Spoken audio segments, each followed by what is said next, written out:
Everyone, एक बार फिर आप लोगों का हार्दिक स्वागत है मेरे चैनल कुलविंदर सिंह पर। तो सबसे पहले तो आप मेरी वीडियो को लाइक कर दीजिए और बेल आइकन को भी दबा दीजिए ताकि आपको मेरी हर वीडियो का नोटिफिकेशन मिलता रहे और मेरा चैनल भी ग्रो करे आपकी कृपा से। Thanks in advance. तो आज हम बात करते हैं कि केसरी 2 चैप्टर जो फिल्म आने वाली है उसका फ्यूचर क्या होगा। और जैसा ही कि ये लोग कह रहे हैं कि फिल्म में सच दिखाया गया है, तो मेरा कुछ कंसर्न है जो मैंने इतिहास पढ़ा है जब मैं स्टूडेंट था।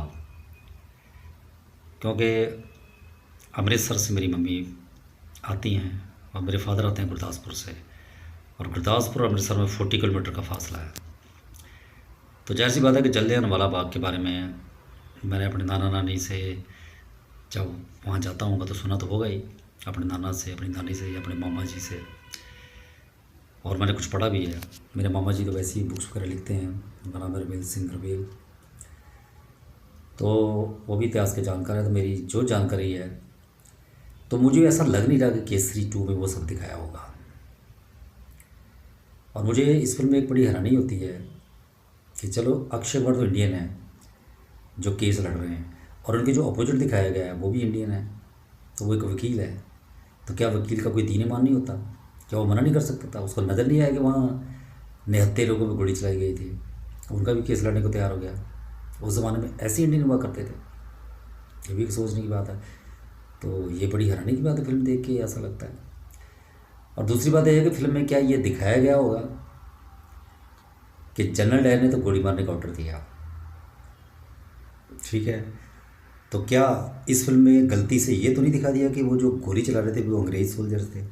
ऐसा हो ही नहीं सकता, क्योंकि इंडियन क्लरिकल जॉब में या सोल्जर वगैरह सब इंडियन हुआ करते थे। और जो मैंने इतिहास में पढ़ा है वो 400 सिपाही इंडियन थे। अब उनमें हिंदू भी होंगे, मुसलमान भी होंगे, सिख भी होंगे, कन्वर्टेड ईसाई भी होंगे। तो क्या वो पलट के जनरल डायर पे गोली नहीं चला सकते थे? क्या वो देशभक्ति नहीं दिखा सकते थे? तो अपना देश इतना उस वक्त बटा हुआ था। आपको पता है कि उस वक्त भारत की पॉपुलेशन हुआ करती थी 33 करोड़, और चंद अंग्रेज आके इंडिया पे 250 साल से राज कर गए। तो ये तो हमारी कमजोरी रही ना। तो ब्रिटिशर तो बहुत चालाक थे, वो तो ऑफिसर रैंक पे रहते थे, बाकी सब तो इंडियन काम कर रहे थे। तो सब हम पे जुल्मो सितम तो ढाए इंडियन ने, तो वो 400 सिपाही तो इंडियन थे। तो क्या ये फिल्म में दिखाया गया होगा? तो क्या वो 400 सिपाही इनकार नहीं कर सकते थे? तो कभी किसी ने सोचा इस बात को कि वो 400 सिपाही अगर पलट के अंग्रेज़ों पे गोलियाँ चला देते या जनरल डायर को मार देते तो इतिहास बन जाता? लेकिन ऐसा हुआ नहीं। उन्होंने तो बड़ी बेरहमी से गोलियाँ चला दी।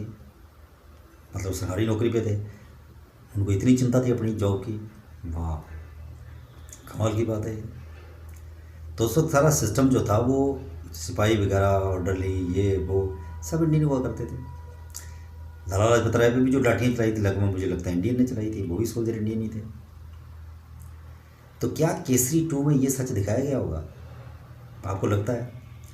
मुझे तो पूरी फिल्म में ऐसा कहीं भी नज़र नहीं आ रहा। और जो अक्षय कुमार केस लड़ रहे हैं और उनके सामने वकील भी इंडियन है, ये फिल्म में दिखाना चाहिए था। तो फिल्म में ये भी दिखाया जाना चाहिए था कि उधम सिंह ने जाके जनरल डायर को मारा भी था, तो उसका तो कोई आता पता नहीं, नज़र नहीं आ रहा। तो फिर उधम सिंह का क्या रोल था? उसने तो फिर भी मर्दों वाली बात की, खुद अपने पैरों पे खड़े हुए, खुद पैसा कमाया, कैसे भी किया, कैसे भी करके चुप पे गए, बुक में उन्होंने पिस्टल रखा और फिर जाके उन्होंने कत्ल किया। तो उन्होंने तो फिर भी कुछ देशभक्ति का जज्बा दिखाया। सरदार उधम सिंह, जिन पर पहले भी फिल्म बन चुकी है, तो उनका एंगल क्या फिल्म में होगा? मुझे तो कहीं से नज़र नहीं आया। वो एंगल भी होता तो फिर में 4 चांद लग जाते। तो ये 2 सच्चाइयाँ दिखानी बहुत ज़रूरी थी कि उधम सिंह ने जनरल डायर को उन्हीं के घर में घुस कर मारा था, गोली मारी थी, बुक में वो पिस्टल लेके गए थे। और दूसरा, ये 400 सिपाही थे, ये तो इंडियन थे, भारतीय सिपाहियों ने ही भारतीय लोगों पर गोली चलाई थी। कमाल है हमारा देश यार।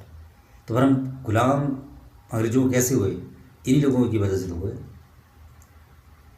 सोचने की बात है कि एकता ही नहीं थी हमारे इंडियंस में एकता ही नहीं थी। 1857 का विद्रोह क्यों नहीं कामयाब हुआ? पूरे देश ने मिलकर एक साथ साथ नहीं दिया, और गांधी जी भी कई गलतियां करते रहे। वो भी बहुत गलतियाँ करते थे।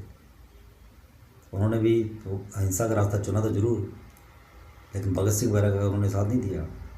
देना चाहिए था कि दो तरह से लड़ाई लड़ी जा सकती थी, हथियारों से, और जो महात्मा गांधी का स्टाइल था ठीक था।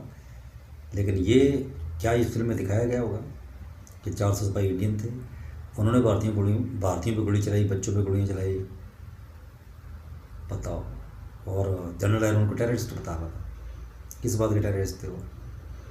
और जो अक्षय कुमार के सामने वकील खड़ा हुआ है वो अंग्रेज होना चाहिए था, वो इंडियन ही खड़ा हो गया। बताओ क्या बकवास फिल्म बनाई है ये।